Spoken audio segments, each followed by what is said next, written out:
We often read in novels how a seemingly respectable person or family has some terrible secret which has been concealed from strangers for years.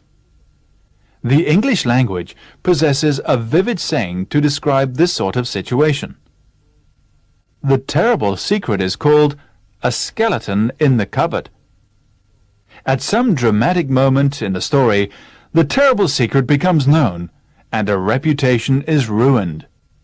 The reader's hair stands on end when he reads in the final pages of the novel that the heroine, a dear old lady, who had always been so kind to everybody, had in her youth poisoned every one of her 5 husbands. It is all very well for such things to occur in fiction.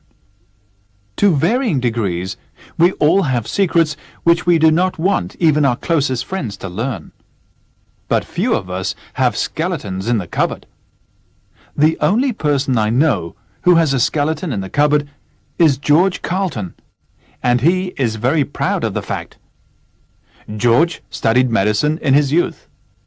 Instead of becoming a doctor, however, he became a successful writer of detective stories.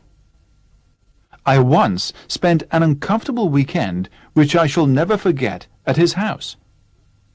George showed me to the guest room, which, he said, was rarely used.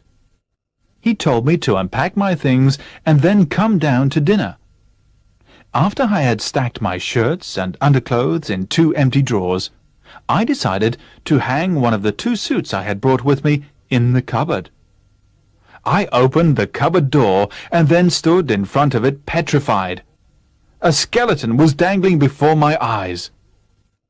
The sudden movement of the door made it sway slightly, and it gave me the impression that it was about to leap out at me. Dropping my suit, I dashed downstairs to tell George. This was worse than a terrible secret. This was a real skeleton. But George was unsympathetic. "Oh, that," he said, with a smile, as if he were talking about an old friend. "That's Sebastian. You forget that I was a medical student once upon a time."